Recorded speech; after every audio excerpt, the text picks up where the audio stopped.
with major north-south and major east-west streets. This one more complicated. And so you have clear evidence that patterns of Chinese building were present here. In 1953, this building was published by a Mongol archaeologist named Perle. And I have not seen a photograph of it from that time, but this is his drawing. It is a brick pagoda. This is his plan. It shows that there was one large entrance.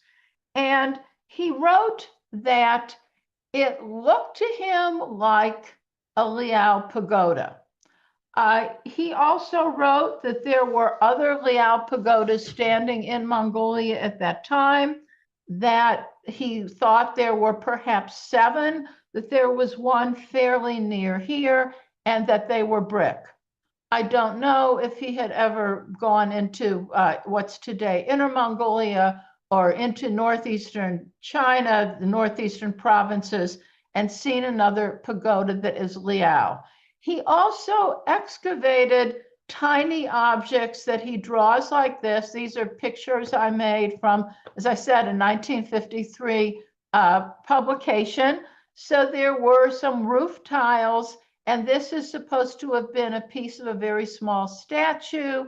And this is some kind of ornament, perhaps on a statue, all of that in the vicinity. He said what I or what any of you would conclude if you had an image of a Liao pagoda, and we have some images from last week. But what I'm showing you here are a number of Liao pagodas from old pictures, the kinds of pictures someone would have been looking at in the 1950s. So here's our pagoda in Karalan Bars, and this is one that's in Inner Mongolia, eastern side, and this is the Huata that we just saw, and this is another one, either Liaoning or Inner Mongolia. This one we saw last week, this one we saw last week. Some of these we've seen, some of these we haven't. But visually, a brick pagoda, octagonal base, area that might have had some relief sculpture, and then the core that could have had rows of eaves is very much Liao pagoda. Maybe it looks something like this. At the time that Perle wrote, it's not clear what he was reading or, as I said, what he had seen. But there were 2 books that were heavily used at that time, both written by Japanese during the period of occupation. Japanese archaeologists, this one on Liaojin architecture, and this one on archaeology, but it included books about pagodas. And this is a later book from the 1990s, written in China about pagodas that survive. Again, we saw some of them last week. So here's our Karalan Bars pagoda, in some ways in worse condition than the ones that we've looked at already. This is what it looked like when I saw it in 2013.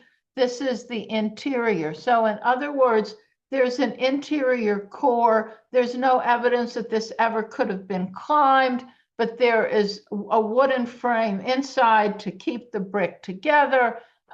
The interior brick structure, unfortunately, some graffiti. This is what the pagoda looked like approaching it on the grasslands. And so again, one gets a visual image of the kinds of pagodas that I've shown you. This is one that we looked at today, Balin Yochi from Liao Shangjing. But when I stood there, I noticed that there were 2 mounds. So I took these pictures the best way that I was able to take the pictures. In fact, I'm looking at this from a distance, but this is fairly far from where I am, and these mounds would have been for smaller structures than the pagoda, excuse me, that you see here, and another view with one of the mounds next to me, and then the other mound. Perle did not note these mounds, and as far as I know, They had not been published. They were just on site, ready for someone who was looking for evidence of Liao to see. So now we look more broadly at Liao before we come back. Now I'm going to make some comments about Liao pagodas, but I start here with a Liao pavilion. Excuse me. So this is a building that perhaps some of you have seen. It's called the Dula Monastery. This is the date. It's in Ji County of Hebei. It's kind of in Greater Tianjin. If you go to Tianjin, then this is within those boundaries.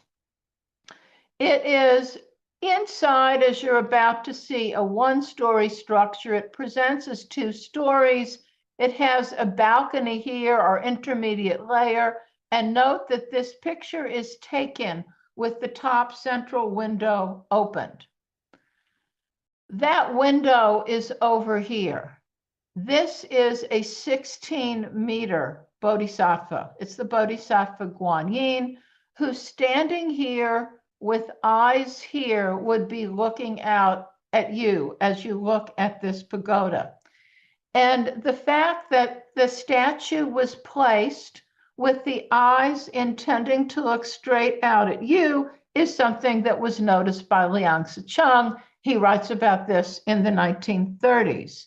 He writes, in fact, that he stood here and standing in front of the eyes of the bodhisattva at eye length, he saw a pagoda less than 2 kilometers. It's even real, actually, it's less than 1 kilometer in front of him.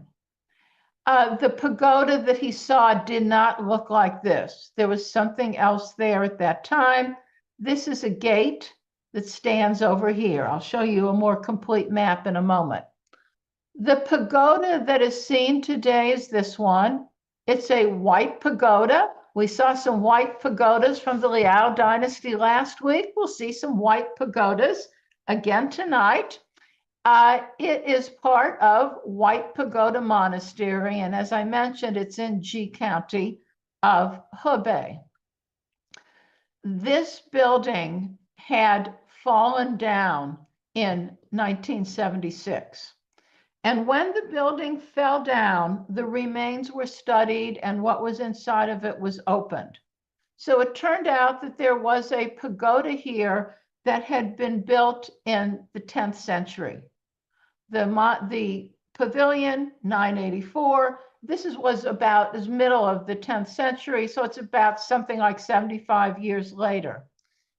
Inside of it, there was a box, and that box contained ashes of a wealthy patron, family named Han, and of 2 Buddhist monks.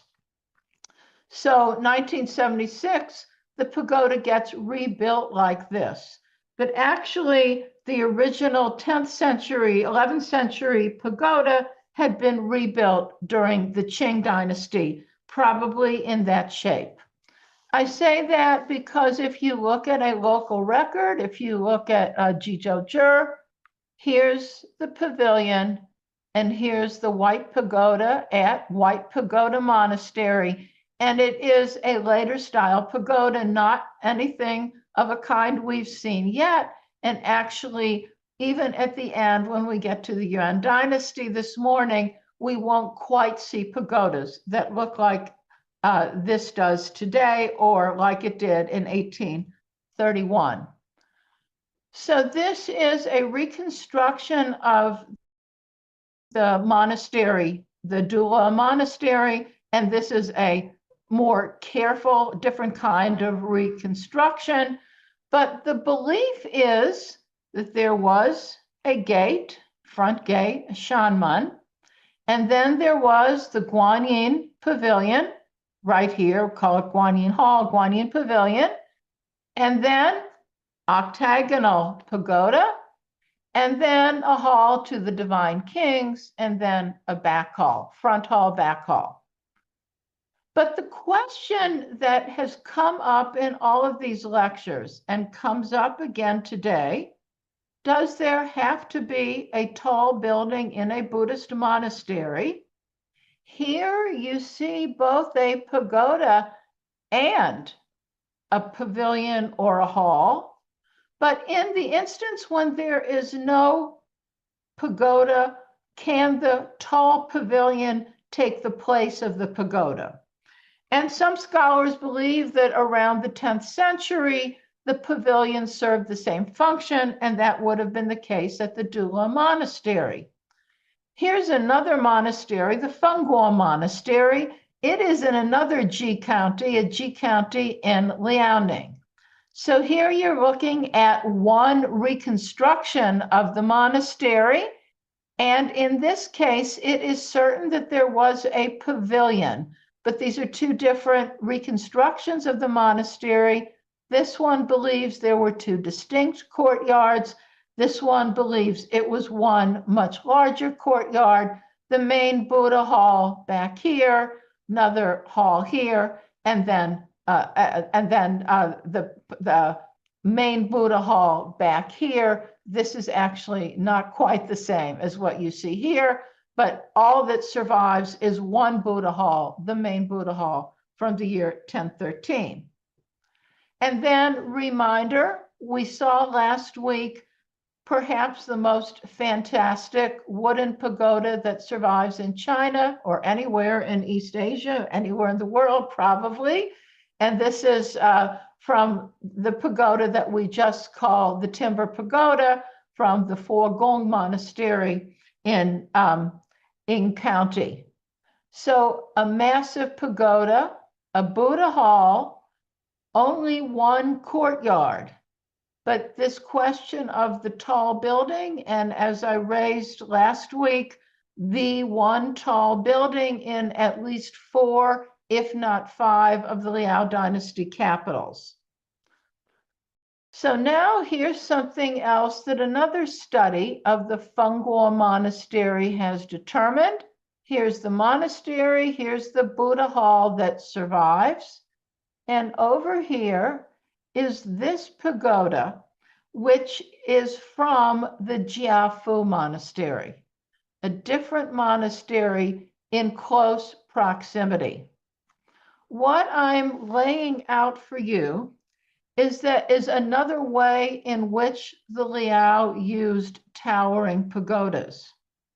And others probably had the same concept of a pagoda, but I don't have evidence for you as convincing from Sung or from Jean or from Yuan or earlier from Tong that I can show you here.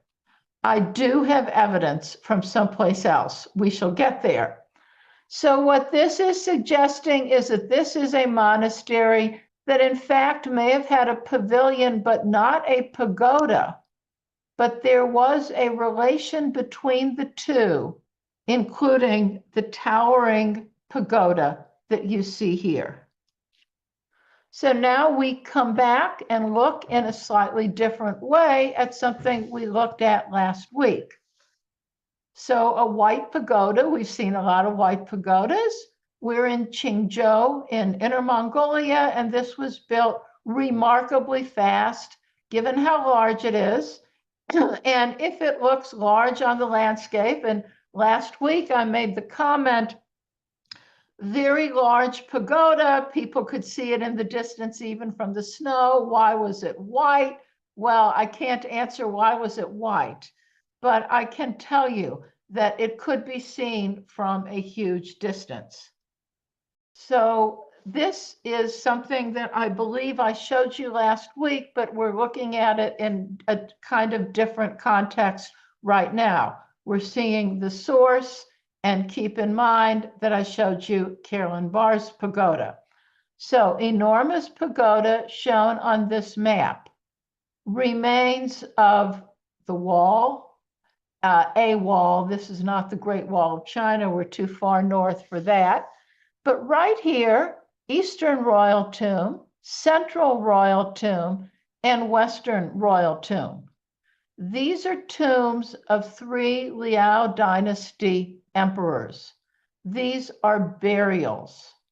And if you think back to what I showed you from the Guanyin Pavilion, the tall building inside its monastery and in Ji County, in the town of Ji County, in the Liao dynasty, that bodhisattva cast a gaze, a protectorate kind of gaze, towards the smaller pagoda in which the ashes of 3 Buddhists were buried. The number buried does not have to be 3, but here too, this pagoda is built in 1047, 1049. The first of the Liao emperors, not the first emperor of Liao, but the first of these 3 Liao emperors, was buried here still in the 10th century. These 2 were buried in the 11th century, and this distance is about 14 kilometers. So I have not been to the top. I cannot prove that standing up here, the eyes of a bodhisattva or a human would cast a gaze on what you see here. But symbolically, at least, there is this visual connection expressed in architecture through the pagoda between the monument that stands for the Buddha and Buddhist death and the remains of Buddhists. And so here, just another picture and another air view. So this is what the 3 tombs look like. And here are the 3 tombs shown here. And the pagoda would be here. It's dramatic landscape. And since this is, at least today, kind of in a depression, there's a dip in the land, then maybe they could in fact be seen from the pagoda. What is the source? It's always very hard to say what is the earliest or the first. What I can show you is that one can go back to the period of Tang, but to the kingdom of Showa on the Korean peninsula. So we're in a monastery whose plan we saw either in the first or second lecture. The Hwangryongsa, I'm using Korean romanization here, in Gyeongju, and it's a monastery only in ruins. The tall pagoda would have been here, and note this gate. This is a reconstruction of the monastery. It's a model in a museum in the city of Gyeongju. And so the pagoda would have towered up here. And this is what remains today at the monastery behind it. So this monastery is reconstructed as you see here. It had a Buddha hall. It had 2 towering structures. It's this tripling configuration that we saw last week from Northern Chi, this configuration of 3 structures, at least one of which is a pagoda. So here pagoda, but in this case, perhaps 3. And this is a 7th century small monastery that was built after the Hwangryongsa, which was a great monastery, the great monastery in the capital city, Gyeongju. This power of the pagoda and the towering pagoda was not unique in the 7th century or the 6th century. We saw this, we've seen this several times at the center of of the sacred central peak, Songshan. I don't think I showed you this. I think I only showed you the plans last time, but now I'm showing you one reconstruction. In fact, I showed you 3 possible reconstructions last week, but now I'm showing them to you in this color 3D model. So whenever there's a towering pagoda, I think one has to think beyond the monastery itself, beyond the Yongning-se, to where that view or that vision or that gaze of the Buddha inside of it might have extended. And for the Yongning-se, conceivably, it could even have extended as far as Songyue Monastery Pagoda, which also towered. and was patronized by the same Empress Dowager. This distance, I think, is about 50 miles, so it'd be more than 50 kilometers, more like 70 or so. Symbolically, I'm suggesting that whenever one built a tall pagoda, and when we see a tall pagoda standing today, I think we should be encouraged to look beyond it to a protectorate realm. And I think that the Liao had this understanding. I think they probably got it from their own part of East Asia, that is from Northeast Asia.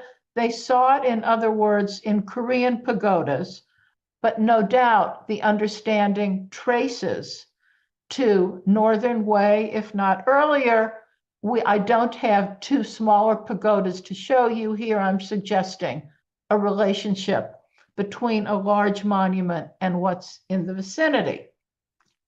So last week, Professor Xie mentioned, when I was talking about a tall structure and two smaller ones in the 10th century, and we looked at the remains of the monastery from the Dali kingdom in Yunnan, or from Dali in Yunnan, he mentioned Shishan-po, and I said, we'll get there next week. So this now is an hexagonal remains, just six-sided. Most pagodas that we've seen are eight-sided. And this was within the upper capital, Shangjing of the Liao dynasty, but this was in the part known as Huangcheng, the imperial city where the Khitan lived. The city had been founded in 918. The Shishan-po monastery does not have a date. But excavation beyond that first picture showed this.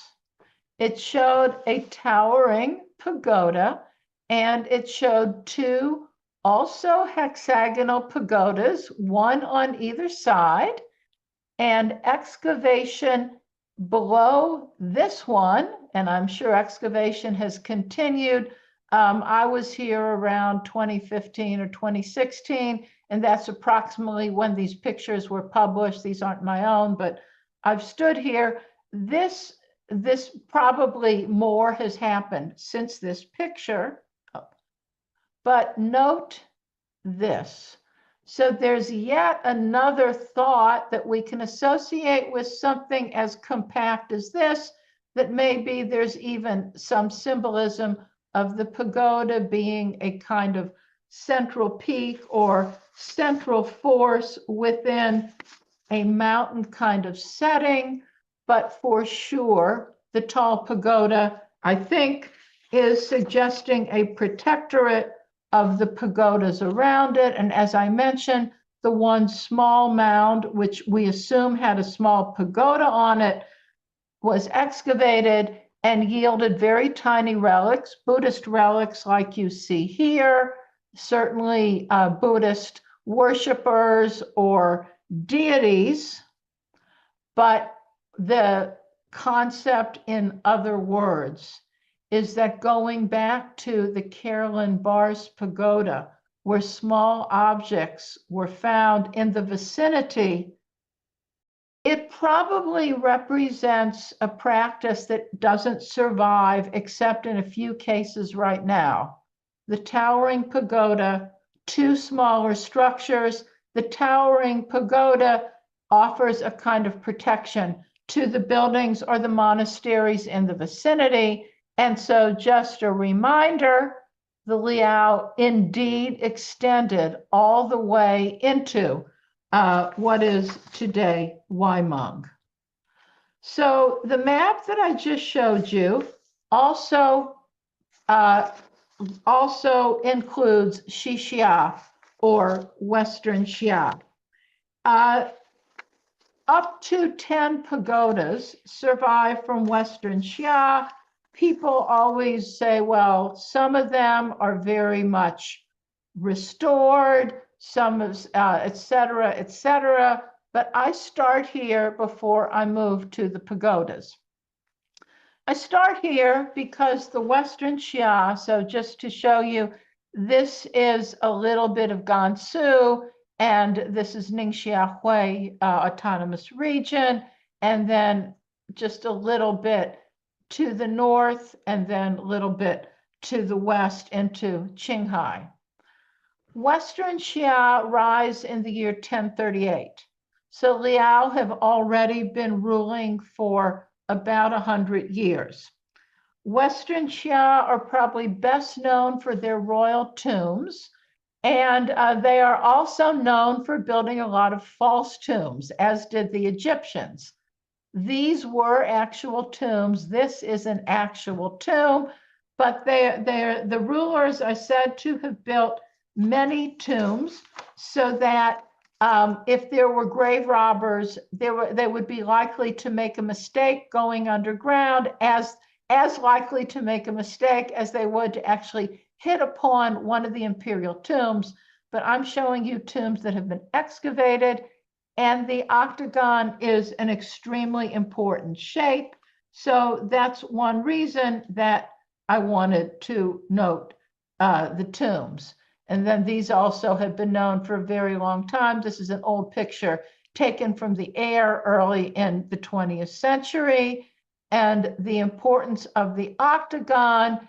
And here, more clearly, because there are two octagonal structures and the mound is octagonal, one can also consider if the mound perhaps has the function of a pagoda, octagonal pagoda, and then the burial would be under here. So tomb, here's the tomb mound, and here above ground, you see what's going to be underground.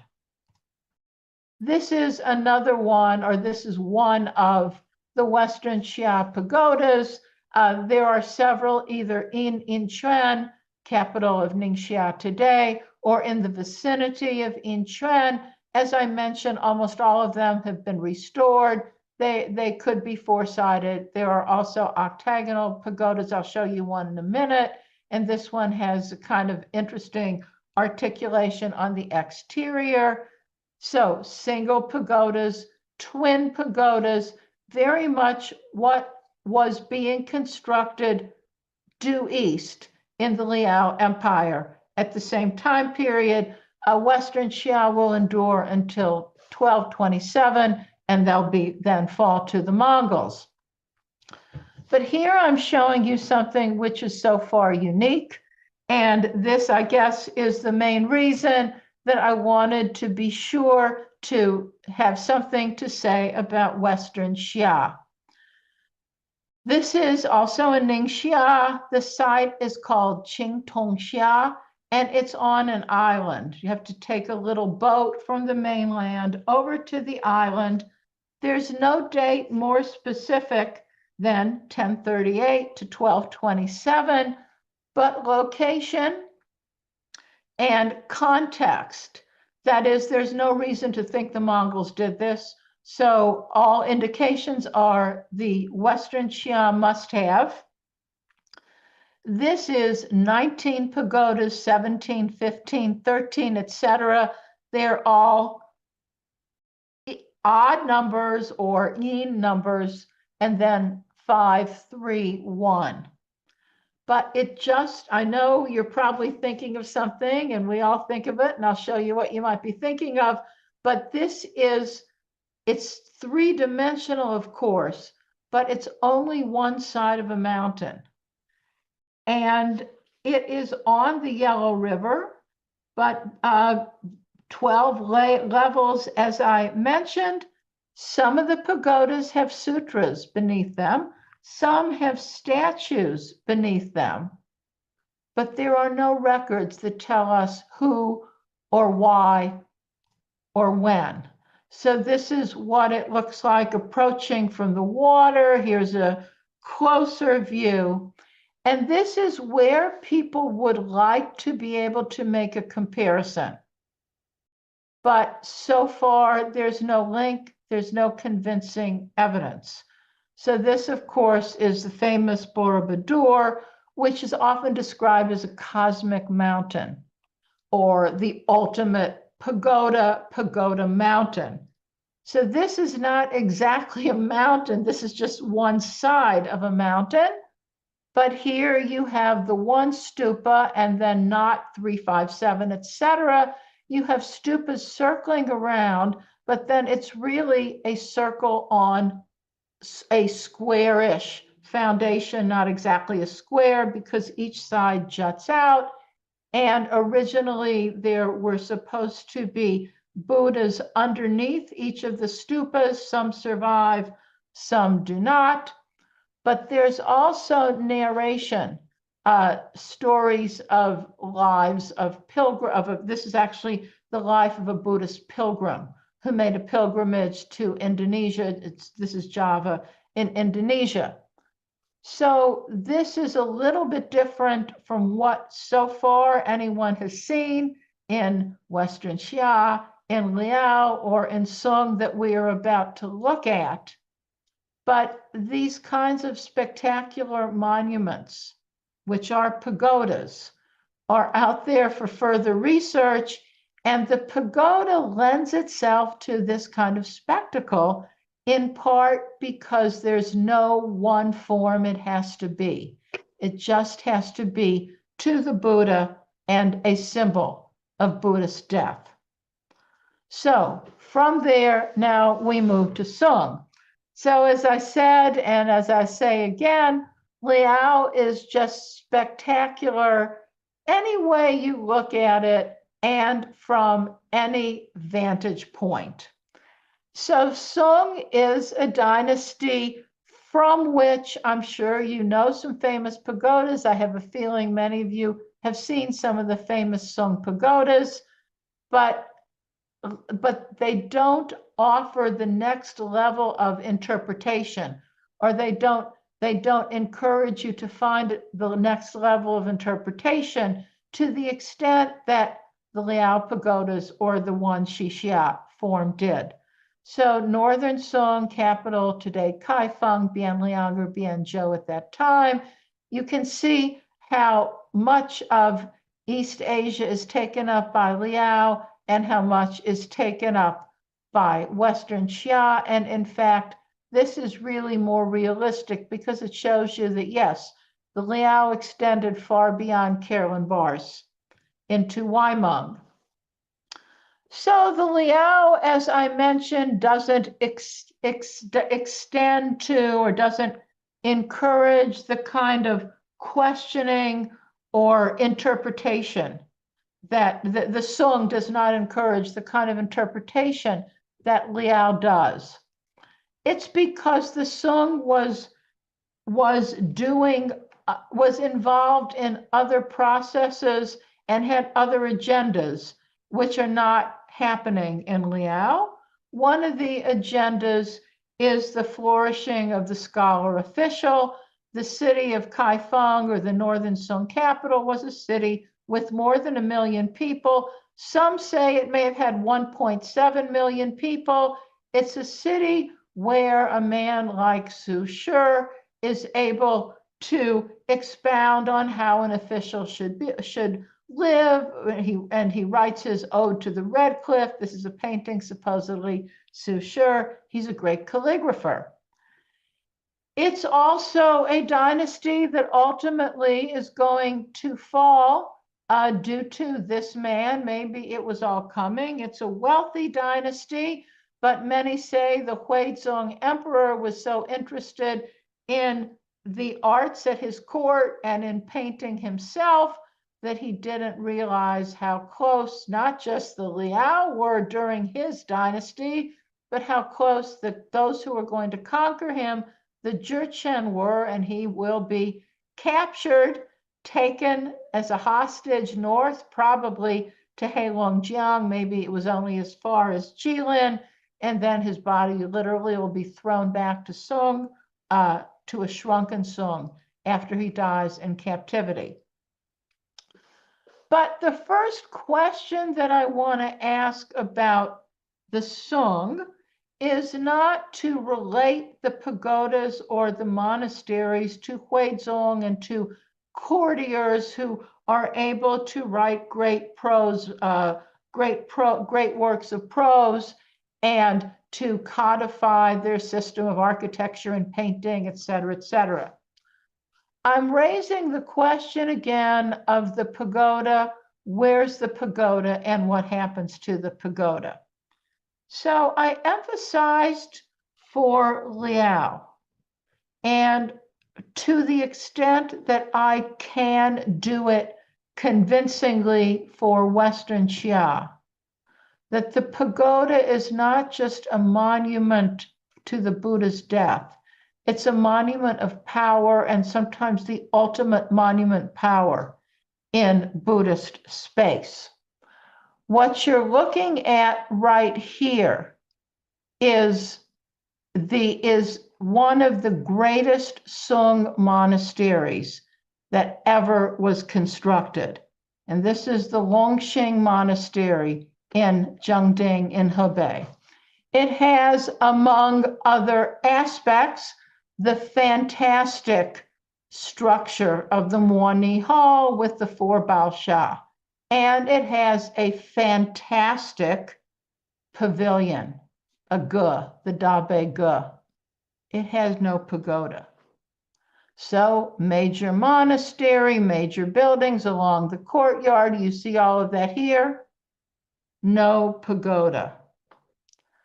Another monastery equally famous, clear date for one of the most spectacular Buddha halls that survives from the 11th century in the city of Ningbo. The year is 1013. It's a monastery that spreads here and there around in a hilly terrain outside of Ningbo. No pagoda. Chongming Monastery, clear date. There are many, many Sung monasteries, and many of them, if every building doesn't survive from Sung, then many buildings survive from Sung. Gate, Buddha Hall, back hall, not even a pavilion. And then some symmetrically placed halls around. Here's a tower, but not a pagoda. The Kaihua Monastery, Gaoping Shanxi, pavilion, but not a huge towering pavilion, actually a fairly small pavilion, fantastic Buddha Hall. That Buddha Hall has some murals that survive from the Song Dynasty inside, symmetrically placed buildings, no pagoda. I move now to the Southern Song. I think everybody here knows the history of Song. I mentioned already Emperor Huizong will lose his throne. The Song will regroup. The Song will move to the city of Hangzhou, and excuse me, the second half of the dynasty will be called Southern Song because the capital is in the south. We have an extraordinary text from that period called the 5 Mountains and 10 Monasteries Record. Shan here means a monastery in the mountains, excuse me, but a major government-sponsored monastery. And Cha is a major government-sponsored monastery, but not one as important as a Shan. It's an illustrated text with pictures, actually plans, bird's eye views of monasteries. It was presented in the year 1248, and it's written by a Japanese Buddhist named Gikai, who comes to South China to study Buddhist architecture, and he even includes some buildings. So, city of Hangzhou, Jingshan Monastery, and this is a law hall. Law for preaching the doctrine. So what you see here is the Lingyin Monastery. Here it is in Gikai's record. Here it is spread out so that you can see it. And we have a gate. We have a Buddha hall. We have the law hall. We have the buildings that we have seen already in Buddhist monasteries. Back here is a place for the abbot to live. The chief abbot of a Buddhist monastery is always very important. We have a sutra repository and a bell tower, and we have kitchens and we have bathing chambers. This is a large monastery, one of the most major monasteries in the city of Hangzhou in the southern Song dynasty, no pagoda. There are, of course, as I mentioned, many famous pagodas that survive from the Song dynasty. And so you see here some of them. We'll start right here, Tiger Hill. Is the Tiger Hill Pagoda one of the most important pagodas in the history of China? That's always a very hard question to answer. It's certainly one of the most famous. I'll show you in a moment why, in fact, it probably is one of the most famous. In Suzhou, these are the dates that it was built. You can see how high it stands. It did have access to the top. There's a gallery around every floor, then access, then a gallery again. It was heavily restored. It was damaged many times. And then during repairs of 1956 to 1957, a reliquary was found. There were gold and other Buddhist objects inside the pagoda. Interestingly, there was also a reliquary on the third floor. And this is something that one learns about pagodas. We usually think of a digong, and I mentioned to you sometimes there's a tiangong, but there can also be intermediate reliquary. This is why the pagoda has taken on the importance it has, because in the city of Suzhou, it's on a hill. And if you are standing in the right part of Suzhou, even today with all the construction in Suzhou, the pagoda towers. Now, interestingly, the paintings that show the pagoda, the paintings that have given the Tiger Hill Pagoda its powerful image, Shenzhou's, and then Wang Hui's, and this is from one of the paintings by a painter who traveled with the Kangxi Emperor when he was visiting the parts of his realm on one of his inspection tours. The pagoda doesn't look like it looks now. It also has a kind of pinkish tone. It's not clear if that was a convention of painters. Shenzhou tends to paint with kind of pinkish tones. It's also possible that the pagoda did have more broadly sloping eaves than you see today. But Tiger Hill, as not just a tourist spot, relaxation spot today, but through Chinese history since the 10th century, as the monument that defines Suzhou, is the reason I would suggest that it's one of the pagodas that's so famous. In other words, I'm not really trying to say anything negative about Song pagodas. I've tried to argue that the contemporary Liao pagodas, the foreigners, are the ones who took the surface and turned it into a place to narrate Buddhist imagery and sought to have a relation between pagodas and Buddhist death. Another pagoda in the city of Suzhou, also very lavishly restored, the Ruiguang Pagoda. So it's built over an approximately 20-year period. You see it right here. And pagodas all lend themselves to some kind of, if not mystery, a thinking beyond. As I've said a lot of times, certainly one of the themes of the pagoda, that this is a monument beyond other monuments that lends itself to thinking, imagining, and power because it changes so much. Somewhat earlier, twin pagodas, also in the city of Suzhou. These were 30 meters. They're each 30 meters, but I did this. Sometimes the height reflects the top, the chatra, the plates on top of it. And so the two twin pagodas, Lohan is a monk. The twin pagodas are not that tall. They're restored, but they are believed to take on the appearance of pagodas from the 10th century. And so far, everything that we've seen besides this Tiger Hill Pagoda, but in these pictures of the Tiger Hill Pagoda, what we've seen have very broadly sloping roof eaves. Longhua Pagoda, very broadly sloping roof eaves. Shanghai, earlier than the others, but also very heavily restored in the year 977.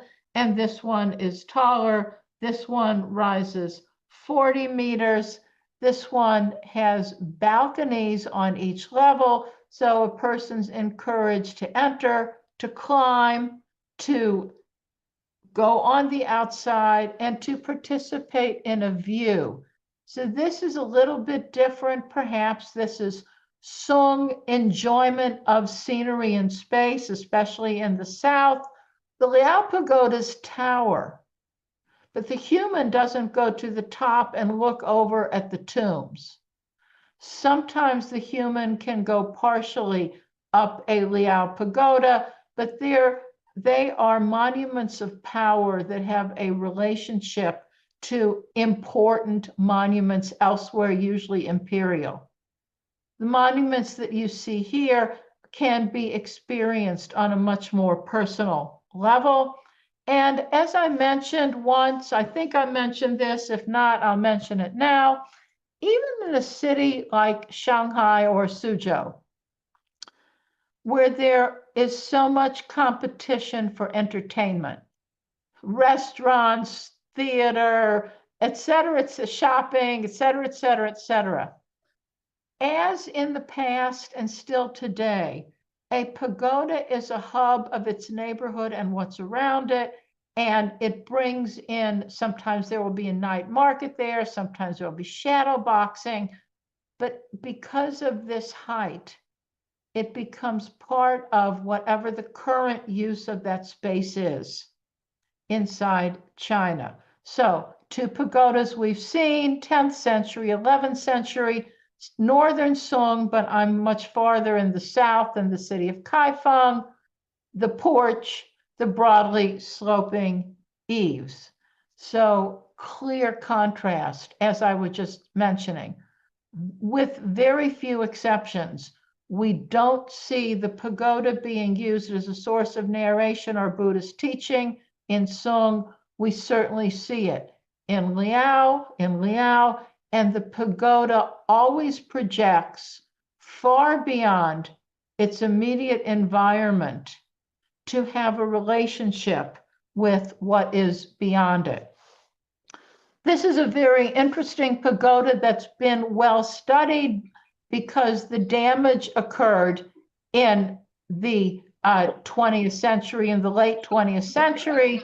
So it was starting to fall down. And then you see that there was a way of circling around the entire pagoda, story by story, and then climbing up and looking out. So again, this towers the way a Liao pagoda might tower. It projects a kind of powerful image, the way a Liao pagoda might project a powerful image. But it still is a pagoda that can be experienced and climbed from the bottom to the top.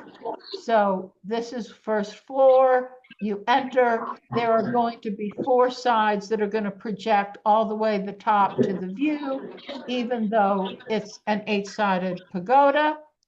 This is the way the interior space configures. And as I said, it was in disrepair for a very long time. And then it ends up being repaired and Here's what it looks like now.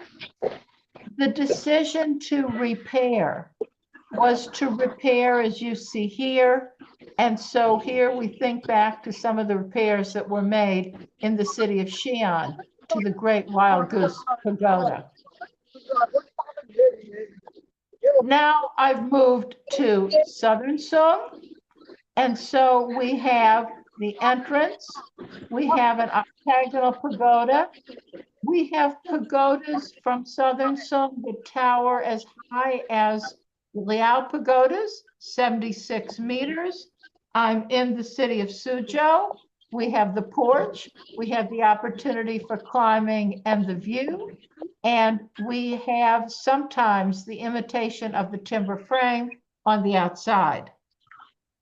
So Liaodi Pagoda, this is in the north, in Ding County. In fact, Liaodi means guarding against the enemy.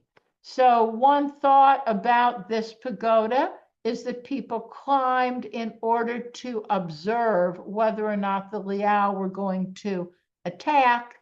And this is probably, as I mentioned, what it looked like. So that's this pagoda, Bao'an Monastery Pagoda. This is a full century later, but both of them can be ascended. Both of them can be ascended to the top. And just as there's no one style that a pagoda has to be, we're observing various creative solutions for how to mount a pagoda that get repeated, but there isn't necessarily one right way, nor is it that the city of Suzhou does one method, city of Hangzhou does another, Shanghai does another. It's just different means. So Tiger Hill, Liaodi, Bao'an. Each one can be ascended to the top. The Liaodi is the one in which the staircase spirals. That's somewhat less common, but not unique. And it's certainly a feature of interior climbing that existed in Sung. Other pagodas, many of them very, very famous. And so each has slightly different solution to this or that. This is the one that is known as the Fan Pagoda. It was in the capital when Kaifeng was the capital of Northern Song. Originally, it would have been a loge structure, that is the storied pagoda structure, rather than the densely placed eaves. And the exterior has 1,600 bricks that were carved and were put on the surface. Glazed bricks, more than 50 different varieties.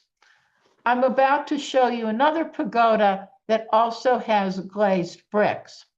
One of the understandings is that it's going to be more fireproof, but this should have been truly spectacular. It's destroyed. Only this portion survives, and it still stands. Maybe there would be some plans to restore it at some point, but it's one of the great monuments of Kaifeng. The other great monument, much later, middle of the 11th century, Iron Pagoda, also has glazed tiles on the outside. Originally, it was built between 965 and 995, and then it burned to the ground. There was lightning, it burned. And so the lightning strike came in 1044. And after that, the emperor said that he wanted a new pagoda built. So this is an imperial monument, and of the importance of an imperial monument, but he wanted brick and stone that could not burn. And because if you get it at the right time in the right light, it kind of looks like iron. Its nickname is the Iron Pagoda, but in fact, red, brown, blue, and green glazed tiles are what you see right here. The monastery around it was largely destroyed in 1847 when the Yellow River overflowed. But the pagoda survives, and this pagoda has experienced 38 earthquakes, 6 floods, and many disasters. So we will see a porcelain pagoda again next week. A little bit later, some would say the most famous pagoda in Hangzhou, some would say the most famous pagoda from Song, others would argue that, as I'm about to note, the Six Harmonies Pagoda on West Lake, also nearly 60 meters tall, kind of ingenious solution where you go around each story, then you climb stairs, then you go around, and then the stairs are in the back, both wood and more permanent materials used, and there's been a significant amount of restoration. But in this case, if we think about where I began this morning, this idea of a protectorate or a relationship with another monument, there is another monument that certainly the builders of this pagoda were aware of.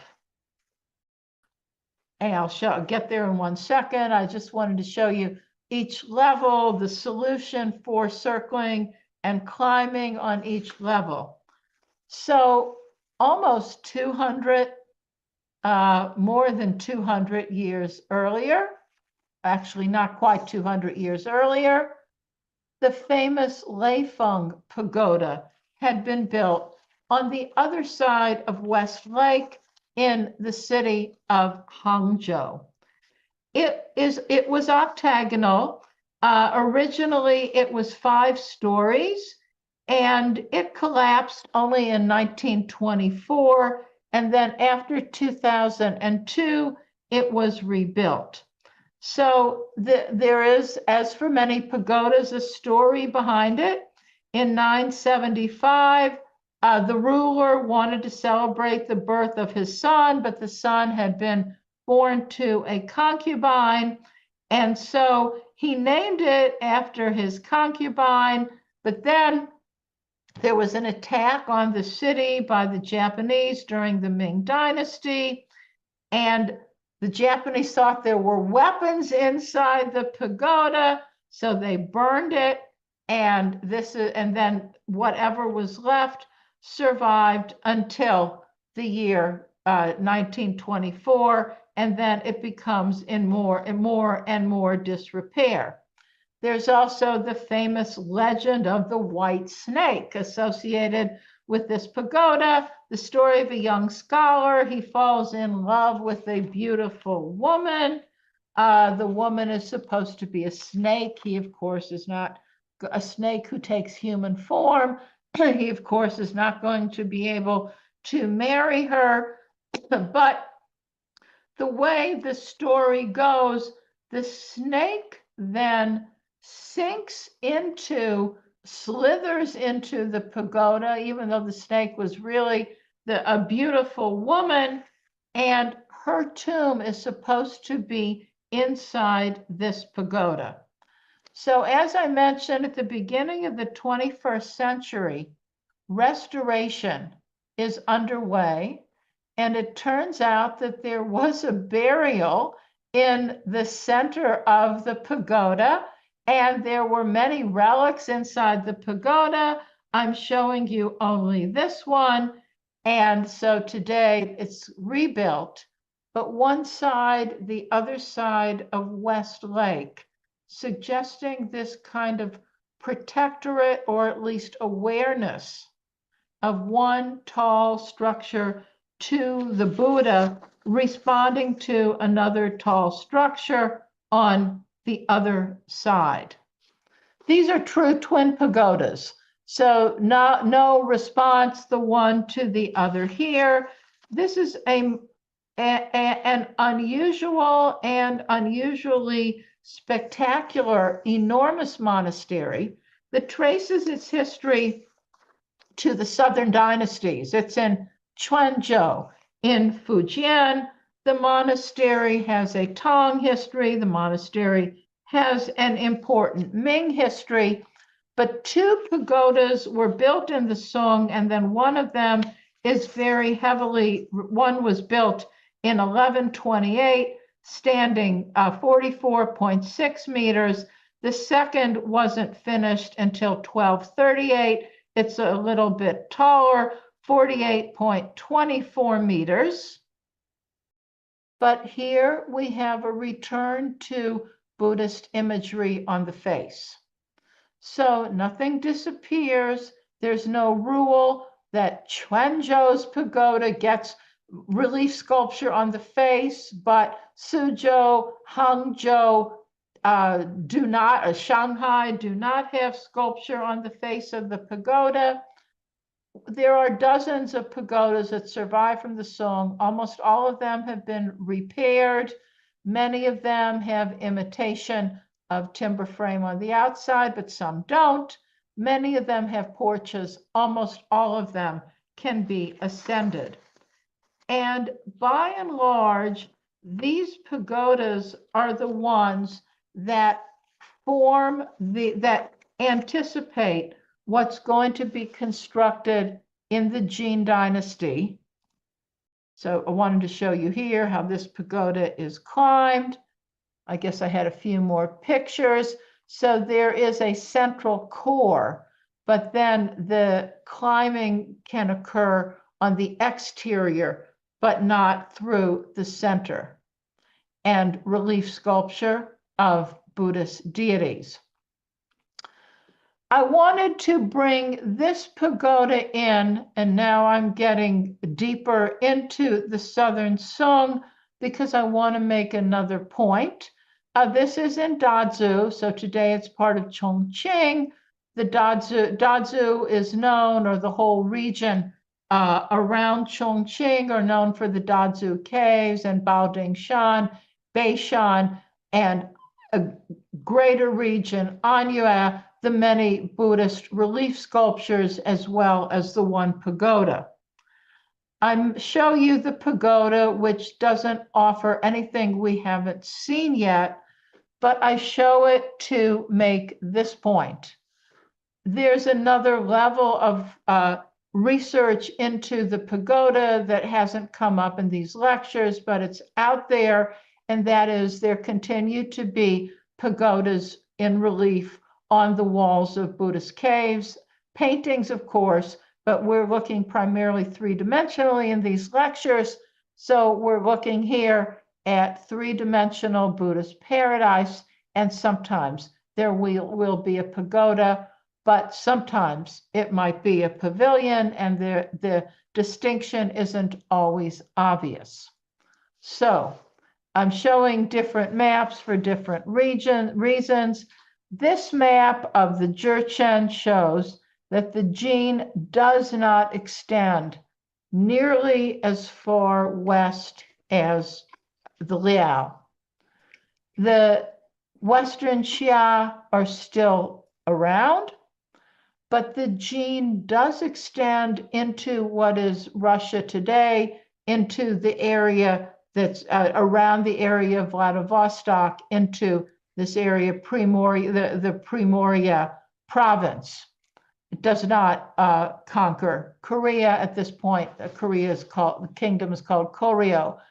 But remember, this was a Liao capital, and this was a Liao capital, and this was Liao capital, and this was a Liao capital.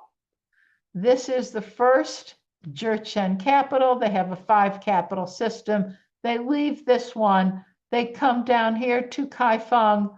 The Song now are pushed farther south, and this is the region in which we look for pagodas.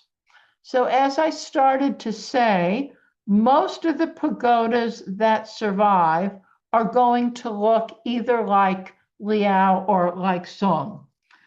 As many as 13 pagodas have dates that are firm Jin dates. They stand in Henan, Shanxi, Liaoning, Jilin, and Beijing. Some of them are at monasteries that existed in Liao. Some of them are monasteries that have Song histories. But I start here because Inshan, where I'm sure many of you, especially people who live in Beijing, have been, the pagoda forest of Inshan has a few Jin pagodas, and they are among this group. And from what we've seen in these lectures, or if you've done deeper research onto Liao pagodas, they are not so different from what we've seen in Liao with the relief sculpture of Buddhist deities on the shaft. And so in this cluster are two that survive from Jin, similarly here. I've mentioned a pagoda forest. This is also a pagoda forest. One of the most famous is the one in Dongfeng that's part of the Shaolin Monastery. So the date of pagodas here is Song Dynasty and later, but among the remains of a pagoda forest. That is, lots and lots of pagodas that are so numerous, looking at them is as if looking at trees in a forest, so it's called a pagoda forest. There are some Jin Dynasty pagodas here. Now, why do I speak this way, and why do people address the subject of Jin Dynasty pagodas this way? Jin only ruled for 100 years. And there isn't much that still survives from Jin. There are some monasteries. There are perhaps 60 buildings that survive in North China from the Jin Dynasty. They're almost indistinguishable from Sung predecessors or Liao predecessors. And as I mentioned, that's the case for the pagoda. So people carefully note any place where there's a stele or there's a way to be sure that someone is looking at a Jin pagoda in order to see if there isn't something that we can attach to definition of a Jin pagoda. So not really too much. This is a Jin pagoda. It's been restored. It's in the city of Luoyang. It's at the famous White Horse Monastery. I say famous because this is where the Emperor Mingdi had his dream in the year 68 CE, where he sees a golden image and he sends one of his officials to ride to the west, and the official brings back a golden statue of the Buddha. And so here supposedly is the earliest Buddhist monastery in China, at least according to the story. This pagoda was built in 1175, so we have a Jin Dynasty date. This pagoda is also in Luoyang. So Luoyang ends up retaining 3 brick pagodas from the Jin Dynasty. So here's the second, so here is 1, and here's number 2. They're 4-sided. They both have a base with an entry. They both are lo ge, but they have eaves that are abbreviated. However, this one has remnants of imitation of the timber frame or fang mu go, and there's a third one in Qinyang, which is in Henan. So when you look at this, having looked at what we've done in the last 2 lectures, you are going to say, well, this abbreviation of the undersides of the eaves, we've seen this in repairs of pagodas from the Tang Dynasty. The same undersides of eaves, we've seen this in pagodas on the Korean Peninsula, and the Jin do occupy this part of Northeast Asia. The undersides of the eaves, this is Changbai. This is a pagoda we looked at last week from the Korean Autonomous Region, the only monumental pagoda that survives from Bohai. But just to keep things moving, Here's a pagoda from the Jin Dynasty. It's been heavily restored, but the restoration is more here, more extensive here than in the levels. It's a Miyan pagoda. It's in Liaoning, and not surprisingly, it takes on the criteria of a Liao pagoda. That is, if I showed you this or you showed me this, first thing I would say is Liao style. And then I would say, well, yes, there are certainly restoration, but so far I can't show you anything that cries out and says, this is Jin and Sung or Liao didn't do that. One can go as far north and onto the sea as Hunchun. Hunchun is a town in Jilin where one can look in one direction toward North Korea and another direction to Russia. And at certain times, there's a lot of boat exchange between the one and the other. Heavily restored pagoda, but what you're looking at has the very, very broadly sloping eaves. And so, yes, we're looking at more of Sung style. So this is another picture, not a very clear one. Everything's restored, but it would be almost impossible to put a date on this or to say, well, this is Jin, and without saying, and it looks a lot like a Sung pagoda. The pagoda from Liaoyang, from the eastern capital of the Liao dynasty that we looked at last week, it's actually largely restored during the Jin dynasty. And I just wanted to mention this because there are kind of powerful images of this kind of pagoda. We started with Liao, we've looked at Sung, we've just looked at Jin. So maybe we are looking at Liao. This is from Manchu Guo, but this northeastern pagoda is the emblem that was chosen to represent Northeast Asia during this occupation.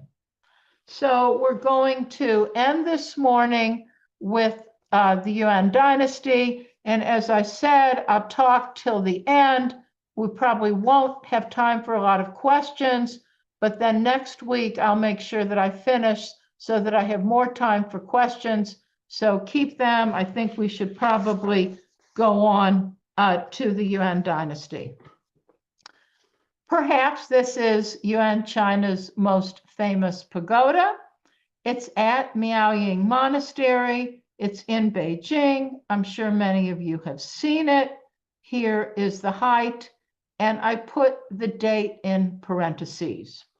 I did that because this is a pagoda that was commissioned by Kublai Khan himself. He practiced Tibetan-style Buddhism, and he wanted a pagoda here and on the grounds of a monastery that had been a Liao monastery. So people question, what did the Liao pagoda that stood here look like? Nobody knows.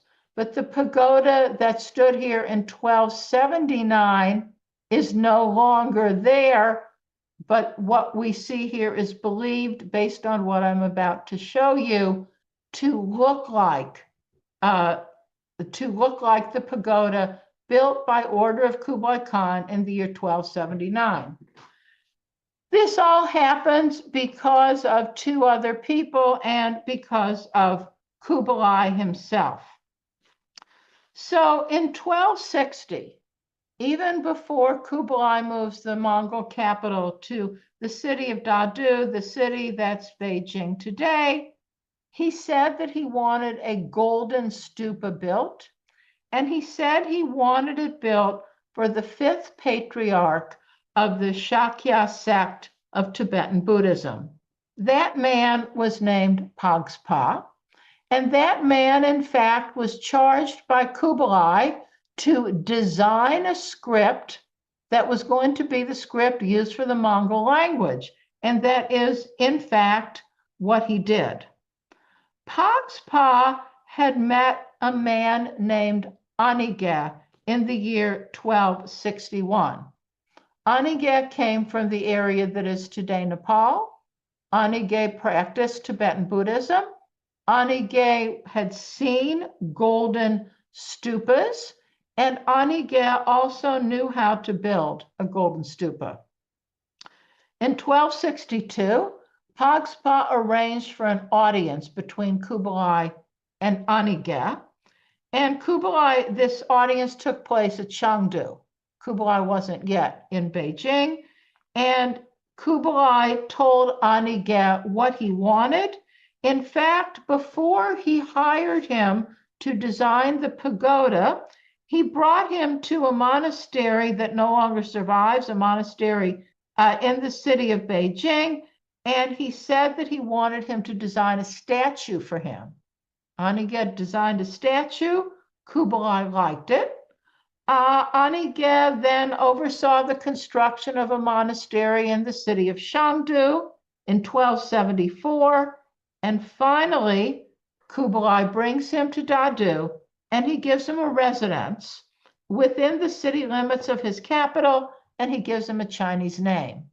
So Kublai and Chabi, his wife, are very much part of what's behind building this 50-meter stupa. As I said, it's built in the year 1279, and then the pagoda is going to, it's finished in 1288, and then we're told that the pagoda is destroyed by lightning in 1368, and it's not rebuilt. It's repaired once in 1344. It's not rebuilt again until 1457. So you're really looking at a Ming Dynasty structure, but people knew what it looked like, and this is how it was rebuilt. And that's when the name Miaoying Monastery came to be used, and there was a gate and then a Buddha hall in front of it. So now I have to make a point that I think is important to make when we look at something as unusual as the white pagoda. Yes, it is a foreign sign. Yes, Kublai is a Mongol. Yes, it represents Tibetan Buddhism. But it managed to survive not only because there would still be people, even in the Ming Dynasty, who practiced Tibetan Buddhism, but because it's incorporated into Chinese Buddhist architectural space. So think back to the Yongning-sa and to the Nongsa from Korea and to Shitennoji in Japan, where we have a gate and a Buddha hall and a pagoda. Pagoda, Buddha hall, here they're in reverse positions, a pagoda towering at the center. In other words, when you see it in what the Ming configuration was, or you see it today, yes, it towers, but it's incorporated into Chinese Buddhist architectural space. And so today, very much today, even with twin pavilions on either side, within the larger context, and because I made a kind of strong point, but I think it's an important point to make, the pagoda, whether you see it towering as a Miyan or a Loga pagoda, whether you see it towering with very densely placed eaves, yes, I've said it sticks out uncomfortably and moves around, but ultimately it doesn't just take on the Chinese roof eaves. It becomes part of Chinese architectural space. So that if you look at Miaoying Monastery with the courtyards built around it and the major structure in the center, and I look at the Yongle Gong, first built in the 13th century, but rebuilt this building 1325, these buildings 1352, and the courtyards of buildings around it. So this is from, it's actually a 19th century Difangzhi of Yongji, or another extreme example, the Beitang, the cathedral that still exists in the city of Beijing today. It had not only two Buddhist towers on either side, it is put into Chinese architectural space. So the white pagoda, of course, represents Tibetan Buddhism, and there are many that still survive, and there no doubt would have been many, many across China during the period of Mongolian rule. So they survive in Gansu, this Liangzhou Wuwei region. The monastery is called the Baita Monastery. Again, this is rebuilt, restored, renovated. Very few of the white pagodas survive as they did during the Yuan dynasty. This one largely does, from 1275, even before the Beijing Miaoyingsi Pagoda. This is the Ashoka Pagoda, or the Ayuwang Pagoda in Dai County, Shanxi. Another of the very famous ones, also built by Aniga, and so Kublai would have had to have sanctioned it because he works for the emperor, still towers more than 75 meters in Wutai. So there are a few original ones, but note, whether or not this all was there, it's very much incorporated into Chinese Buddhist space. And so Mount Wutai, very much incorporated into the landscape, more modern construction, but also into Chinese Buddhist space. One survives on Snake Hill in Wuchang. The year is 1343. This one, interestingly, is in the same area, part of the same region as the as the very famous pavilion in the city of Wuchang. And so this is a pavilion that's larger than life, with much more associated with it than a pagoda or a pavilion or popular heroes. It's the famous Yellow Crane Tower. But this idea of a tall structure that challenges another tall structure is a concept that probably wasn't missed on Shushan when Yellow Crane Tower was continuously rebuilt, many iterations of it through the ages. This is an area of newer research, but I wanted to mention it. And so all the monuments that we're looking at now anticipate the Ming and the Qing dynasties, where we will be next week. This is the famous Cloud Terrace, also in the city of Beijing at the Juyong Pass. The year is 1345. Research that was done as early as the 1960s by Subai noted something called a guojie ta, and I'm translating this as overpass pagoda.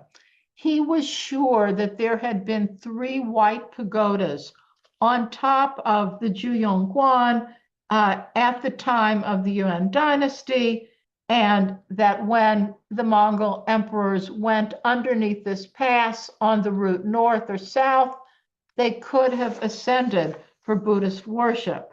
The underpass pagodas, or the pagodas on top, were already destroyed. One was destroyed in the early Ming period, and the other 2 were destroyed under the reign of Emperor Zhengtong, 1427 to 1464, and he put a Buddha hall here. So this is an instance in which this reminiscence of the Yuan dynasty and what, if not Kublai's concept, was a Mongol concept of putting white pagodas on top of an archway, was transformed back into a Chinese practice. However, the British picked this up. This also anticipates where we'll be next week when we look at some chinoiserie. The year here is 1844. These lithographs were made of a pagoda over a bridge at St. James Place in England. And this is Myanmar. And so there is this concept of a pagoda atop a pass. Doesn't have to be a bridge, atop an underpass. But this is also something that, as far as is known, began during the Yuan dynasty. So this is where I'm now heading to my conclusion, to show you a few more kinds of pagodas that survive from the Yuan dynasty. The place is Arjai, and I am in Inner Mongolia. It's a Buddhist cave site in the Ordos, and there are 65 caves here. There also are 65 caves here, and there are 27 surface pagodas.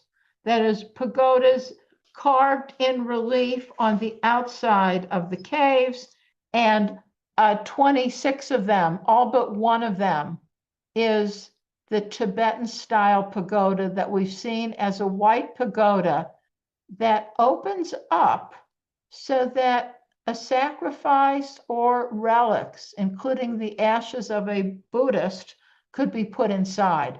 Today, this is used by modern practitioners of modern Tibetan style Buddhism. This is at the foot of the cave site. What I showed you is the cave site. But as we move to Namong, or the region that was more heavily populated by Tibetan Buddhists, including the area of Guazhou, Anxi, in Gansu, there are a few pagodas that suggest that they were not white pagodas, but more traditional styles, but perhaps also just a simple stupa type pagoda. And at Binglingse, remarkably, there are also a few of the relief of surface pagodas carved in relief that offer a place for relics or for shrines. This is something that begins, as far as is known, in the Yuan dynasty. It's a practice for Tibetan style Buddhism. It can be found later, but it's only for Tibetan Buddhists. So what I'm showing you here, here's one in Tianshui, Gansu. This is the famous Lashao Monastery in Shuilian. And there's one, it's kind of, oh, here it is. There's one right here, but it doesn't have the place for the relics. So to conclude with the more traditional, a few pagodas of traditional kind still were built in the Yuan dynasty. Here's one of them at the Yanqing Monastery in Jiyuan, Henan. And I end with one in Hebei, Zhengding, and it's a huata. It's a flowery pagoda that is said to survive from the Yuan dynasty. So we've seen extraordinary construction under Liao. We've seen gracefully sloping roof eaves and pagodas that can be climbed under Sung. We've seen Jin continue both of them. We saw the extraordinary monument on the side of a cliff from Western Xia, and then we've looked at the white pagodas from the Yuan dynasty. So let's see if I can stop my share. Let me see, where do I get? I think you can probably still see my screen. Can you still see my screen? I have to. Yes, you can still see my whole screen here. I'm trying to figure out why I'm not able to stop sharing. Well, we'll just do this. I think we're finished for this morning. Xie Feng, do you want to say a few things by way of conclusion? Or can Okay, you thank stop you. my Thank share? you. Yes, yes. Thank you. Thanks for Nancy's talk. I think today we have already just talked more than 1 hour and 30 minutes. So maybe we can move on to move on our discussion to the next time, next Monday. So, if it is possible, Nancy, maybe you can just a little bit give us some time for discussion in the Yes, next time. yes. Yeah. I could have, I could have stopped before the Yuan Dynasty this morning. And I thought, let me just get there so that I'm sure I have enough time next week. I want to talk about Ming. I want to talk about Qing, but I will definitely leave time. So please keep your questions, send your questions, and I will leave time for lots of questions at the end of next week. Okay. So thank you so much, Nancy, and thanks for our audience. So see you next time. See you next Monday. So in the conclusion part, we will just talk about the pagoda of Ming and Qing dynasty, and we also, well, maybe we can just discuss the topics about the Chinese pagoda as a whole. That's great. Thank you very much. Okay, thank you Okay. so much. Yeah. All right. Thank you. See you Bye-bye. next time. Yeah. See you next Monday. Yes. See you next Yes. Monday. Have a Bye-bye. nice day. Bye-bye. Okay, bye. Thank you, Nancy.